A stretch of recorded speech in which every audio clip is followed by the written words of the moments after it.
I really, really hate September. September's the month where I always seem to get things really, really wrong.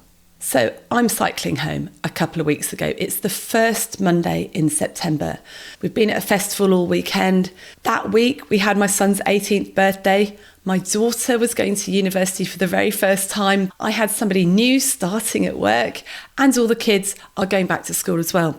Now, this is obviously off the back of a lovely summer when I'm also trying to work as well as have all the kids around and manage various bits and pieces. So it's safe to say that I'm quite depleted as I cycle home. I'm hungry and I'm tired. And as I'm cycling home, I'm starting to think things like, I wonder if anybody's cooked dinner. It's 7:15. All the kids have been at home all day. I wonder if any of them have bothered to, put some pasta on or something like that. And the kitchen was a bit of a mess when I left it. I wonder if it's going to be the same when I walk in. And what about the garden? We did ask them to do a few things like mowing the lawn, taking out the bins, those sorts of things. Have those been done? And then my thoughts started to slip into, well, I wonder if anyone really appreciates how hard I've been working and how difficult it is over the summer, particularly being the mum and feeling like you're carrying all the emotional load for everything. And I was starting to feel incredibly sorry for myself. I got home, put my bike in the garage and walked into the kitchen. My son is sat at the kitchen table doing his history coursework, and he grins at me because I haven't seen him since the night before, since his party. And he says, "Hi, Mum." And I know he wants to talk to me about the party and how fun it was. And what do? I look at him and I say, "Why haven't you mowed the lawn? And why is the kitchen such a mess? And why has nobody cooked tea? Do I have to do everything around here?" And I look at him and his face drops. And I can see him immediately getting defensive and saying, "Well, sorry, Mum, but I have been working all day and, you don't need to be so horrible." And he picks up his stuff and he goes upstairs. And at that point, I have missed a lovely bit of connection with my son, who I really, really love and who I would do anything for. And I feel twice as bad as I did when I'd come in. And what do? I burst into tears and go and cook tea. Now, even thinking about what happened, I feel absolutely awful. But I'm sharing this story with you because I've been reflecting on why it is that we so often behave in exactly the opposite way of the way that we want to behave. And why we end up driving away the people that we love and we want to connect with and could actually help and support us because we are not expressing our needs properly. Things could have been so different, couldn't they? And I've been reflecting on what I could have done that would have made things different. And I think it started on that cycle home. Well, actually, it probably started a few weeks ago. Actually, it probably started a year ago, recognising that September is always shit. There's always so much on. We have 3 birthdays in September. The kids are always going back to school. Summer's always very busy. Maybe I could put a block in my diary, not overschedule myself, make sure I've looked after myself in that period running up to the really busy bit. That would be a start. So preventing it happening in the first place. But as I'm cycling along, I could be noticing those things, that Critic FM, that whinging FM playlist that's going on in my head that's saying nobody loves me, nobody appreciates me, I do everything for everybody else all the time, and I'm going to go down to the bottom of the garden and eat worms. That's what I was thinking as I was cycling home. And as I was cycling home, the more I thought that, the more I believed it. The more that just reinforced my beliefs that this was actually true. Now, if you ask me, do my family love me? I know they do. Do they appreciate me? Yes, probably not enough, but yes, they do. Are they selfish human beings just like everybody else on this planet? Yes, they are. Did they know how I was feeling? No, they didn't. And by continuing along that track and believing every thought that I had, I ended up getting the opposite of what I needed, which was love, support, and understanding. And so often this happens, doesn't it? The way that we're behaving triggers in other people the opposite response from what we need. And I think the mistake I made was looking at my thoughts and what I believed to be true rather than thinking about what my underlying needs were. Looking back on it now, I was exhausted. I needed rest. I was hungry. I needed some food. I was depleted. I needed some connection. I'd given out a lot to other people. I needed some kindness back to me. And what happened was that all these needs within me triggered an emotion. I heard someone say recently that we all have selfish or survival instincts. And I think we do. I think we have selfish or survival needs. All of us. We have our survival needs. Our need to be fed, watered, have shelter, our need to have love. We also have these selfish needs that aren't maybe survival needs, but they are needs that we go towards, or our amygdala will go towards them, like the need to be loved and the need to belong, the need to be appreciated, the need for kindness, the need to be interested, the need to grow. So I'm going to call these our selfish or survival needs, our SOS needs, save our souls needs, the things that we really can't function without. And our bodies know this. So when we are lacking in these needs, our amygdala flares up and our limbic system gets involved. And our limbic system is that ancient emotional system that's responsible for your fight, flight or freeze response. And when it detects that there's an issue, it will give you an emotion. An emotion is a feeling in your body. And most of us are really, really bad at feeling where stuff is. That's why all these embodiment coaches go, where do you feel that in your body? And I'll go, not quite sure, sort of a funny feeling in your gut. But, when you're really terrified, you can feel it in your gut, can't you? It's feels like a stabbing thing. I noticed the other day, I overheard someone saying something about me, and I felt this very acute physical sensation in the middle of my chest. And I realised, I think that's where I keep shame. That's where, when I don't feel belonging, when I feel someone thinks badly or feels badly about me or upsets somebody, that's where I feel that. So these emotions are physical sensations that are triggered by our limbic system. The things that trigger our limbic system are our selfish or survival instincts. They can be physical needs, they can be emotional needs, psychological needs, but essentially they help us survive. They help us belong. They help us know that we matter in life. So we have these needs which trigger the emotions. Now, how does an emotion turn into a feeling? Well, an emotion turns into a feeling when we interpret what it means. So I could have a funny feeling in my tummy. It may just be that I've eaten something dodgy, but it may be that I'm really worried about something. So my brain will start to go, why am I getting that feeling? And it'll go, oh, you're scared. It might go, you're overwhelmed. You're not quite sure how you're going to cope with the next few days. My wise brain might think that. But my sort of chimp brain, my slightly unhelpful brain, my left brain interpreter might blame it on somebody else. Well, that's because that person hasn't helped you enough. Or that's because that person's going to be really horrible to you if you do that.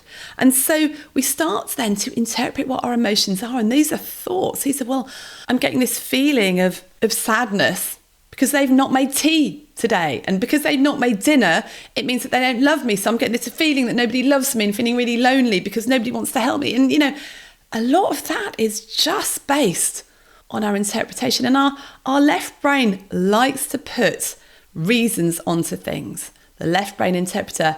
And it also likes to blame other people for stuff.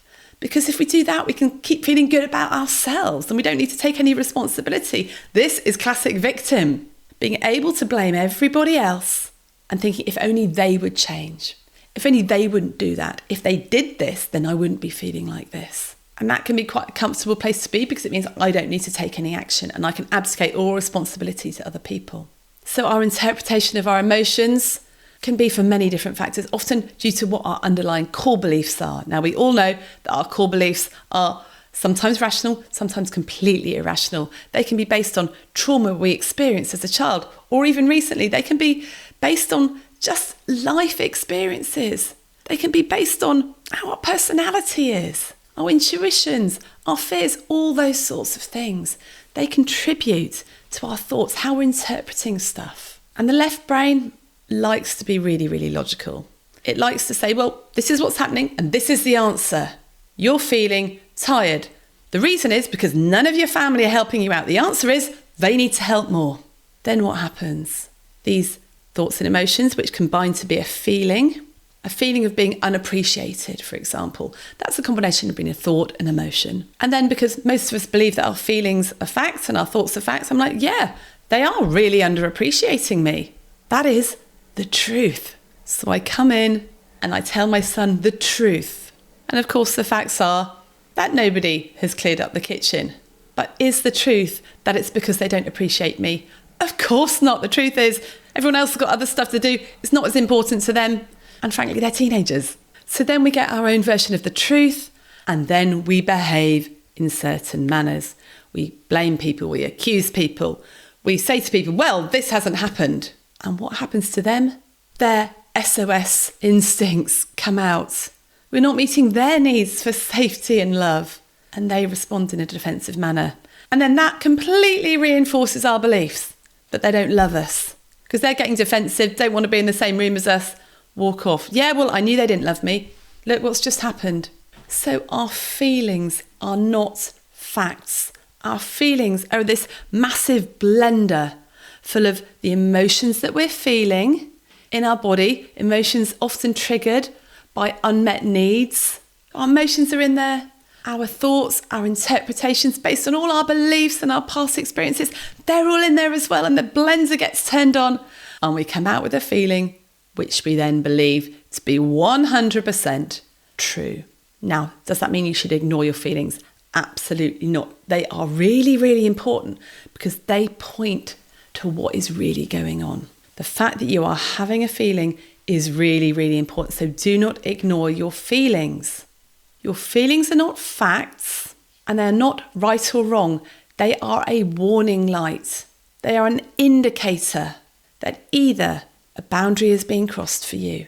So someone has not met your needs in the way you wanted them to, or they have been imposing something on you, which has triggered your SOS instincts, and you're feeling really uncomfortable or scared. Your feelings are just like an indicator light. Sometimes it might be a warning. Sometimes it could just be, oh, this is happening. But when we don't stop to investigate the root cause, that's when we get into trouble. And we get the opposite of what we need.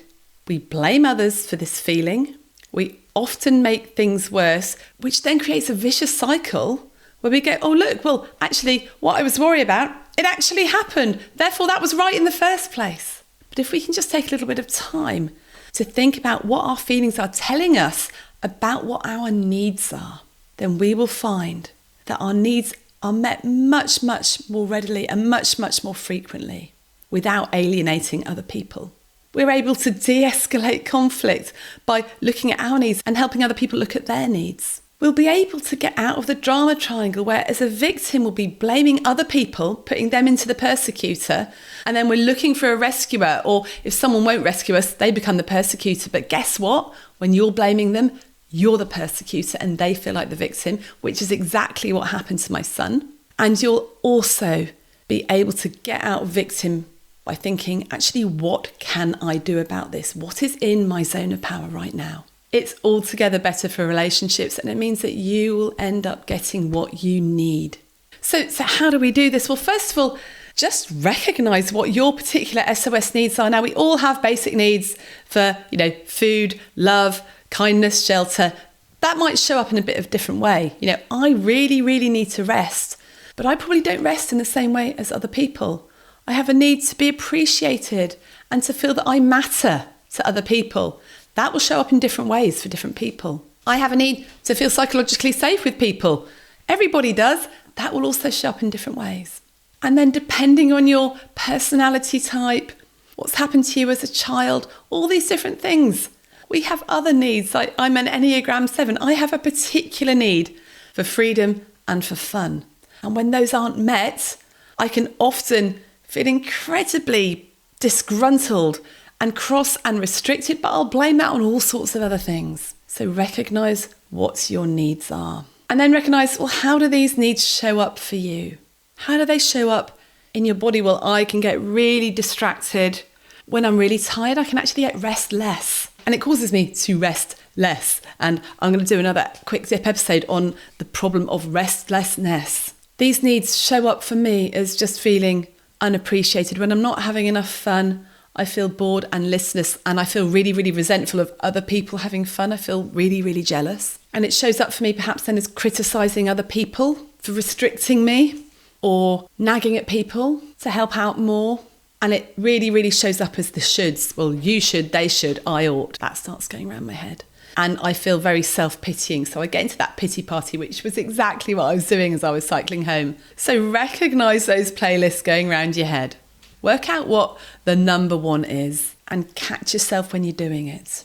Then what should you do? We teach this in the Shapes Toolkit all the time. When you find yourself like this, and often you can tell, not just by the playlist going around in your head, but by the fact you're probably in your fight, flight or freeze zone. You've probably got adrenaline going, your cortisol will be up, you'll be feeling very tearful or very angry, you know, these emotions that are going around. Recognise that and stop. Take a pause. If I had, instead of going straight into the kitchen and confronting my son, if I'd just said, hiya, just going to go and change, gone up to my bedroom, got changed, sat down for 5 minutes, maybe had a cup of tea, got myself out of the corner, I would handle things much, much better. So rather than responding in the moment when you're feeling those strong emotions, recognise that that's the worst time to respond to somebody because you'll just be reacting, not responding like a compassionate human being. You'll be reacting out of fear, out of self-defence. And believe me, that never goes well. So take that pause, get out of the room, tell someone you'll phone them back, buy yourself some time, just do whatever it's going to take for you to get your state down somewhere calmer. And when you feel you are able to properly think, ask yourself a couple of questions. One question that can be really helpful is this true? Now, was it true that no one had cleared up the kitchen? Yes, but it wasn't true that it was because they didn't love me. The next question is, what is it I really need now? What is my reaction telling me about what I really need? And if I'd have thought about it, it's like my reaction that no one's helping out means that I need help. I need love. I need appreciation. I need kindness. And I need some food. And I need some rest. That is what I need. And then finally, I need to think about, well, then how can I communicate those needs with other people? Because, and as a side note, there's nothing that annoys me more when someone's grouchy with me and then says, well, it's because I just really needed blah, blah, blah. And they hadn't told me. I think that's really unfair. If you haven't told me what you need and I have no clue and I'm just supposed to be inferring it from the way you're acting, that is just unreasonable and it's not fair on the other person. Most of us think we can mind read other people. We can't. And we interpret their behaviour as all sorts of other things. We very rarely interpret it properly. We can interpret that maybe something's wrong. So if you're recognising that, you could ask someone saying, oh, I'm noticing that, don't be accusational, I'm noticing you're really angry right now. That's not going to help. But just I'm noticing you just seem a bit anxious and worried and stuff. What is it that you need? Ask. But if no one's asking you, then you're going to need to tell people yourself. Because if you don't tell people with your words, you are going to communicate it with your behaviour. There's that old phrase, isn't there, that all behaviour is communication. That's what they say about kids. It's exactly the same with adults. All behaviour is communication. It's communicating people's needs. And so rather than reacting to bad behaviour or someone being a bit grouchy, the wise response is to just think to yourself, what does this person need? What is this behaviour telling me? And if people aren't asking you about your own behaviour, you're going to need to tell them yourself. So it would have been so much better if I'd have sat down with my son and said, oh, can you make me a cup of tea? I've had a really long day. I'm feeling really tired. And because we were up so late at your amazing party, I'm feeling extra tired. He'd have probably said, oh, okay, Mum, all right, I'll make you a cup of tea. Then I could have sat down and connected with him and said, did you enjoy the party? Had a chat with him. And then I could have said to him, oh, when I initially came in, I felt a bit sad that the kitchen was in a mess and the garden was in a mess because when I'm feeling really tired and people don't do what I've asked them to do, it makes me feel that people don't love me or don't appreciate what I do. So I'm saying how I'm feeling and the impact on me. And then he might still be defensive. Of course he might, because no one likes feeling that they've upset somebody, but I'm probably going to get a better reaction than just accusatory language like, you never do this or that. At which point, he probably would have said, oh, I'm really sorry, Mum. I've had such a long day and I've got all this coursework to do. And I'd have said, never mind. Do you reckon you might be able to do it tomorrow? And I reckon he probably would have been much more likely to have done it the next day. And that's an example of a request, because it's perfectly fine to make requests of people. Now, they might not do your request, but sort of saying, would you be willing to do that in a couple of minutes while I cook tea? Would you be willing? I'm not demanding that of you. I'm making a request. And this is the basis of non-violent communication, expressing our needs and our feelings and the impact of stuff on us and making a request and letting the other person speak and communicating empathy with them. It would have been even better if I said, oh gosh, I can imagine that's a long day. You must be really tired from your party. You've got all this coursework to do that you should have done. Side note, should have done it all summer, but too busy partying. How much better would that have been in terms of connection, in terms of getting his needs met and in terms of getting my needs met? And since then, I've really started to question myself when I get an emotion, a difficult feeling in my body, and then I start thinking and interpreting it and overthinking it. I've started to try and stop myself and think, what does this point to in terms of my needs? What is this telling me that I'm lacking or wishing for or wanting? And I'm starting to really try and watch the thought patterns I get into, because just as much as the emotions, what you're feeling in your body can affect your thought patterns, so what you think can affect your emotions. Of course it can. It either strengthens them or diminishes them or creates them or releases them, whatever. So sometimes we just need to distract ourselves out of those playlists that are going round and round. And often the playlists are of guilt and shame and fear. So next time you catch yourself ruminating on stuff, feeling unloved, unappreciated, worried, anything like that, and you are tempted just to go and have an interaction with that person who you feel it's their fault maybe, or you think you really need to express what you're thinking, can I just encourage you to stop, to pause and write down what underlying need you have or what underlying boundary seems to be being crossed? Because then you'll be able to approach things in order to get what you really need rather than to get the opposite.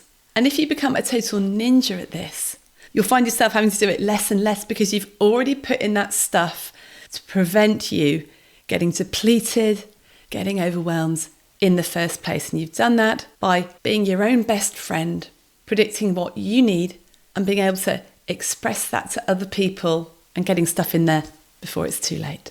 Because of course, prevention is always better than cure. So next September, I am going to do whatever it takes to avoid a repeat of this September. And I'm going to put that in my diary now. So if you are feeling a bit overwhelmed, like I have been, we have a free toolkit called the Overwhelm SOS Toolkit. So do download that. That will help you just sort of get on top of your workload and your list and help you think about actually what is the number one thing that I really need right now. So go well, and I'll see you in the next quick tip.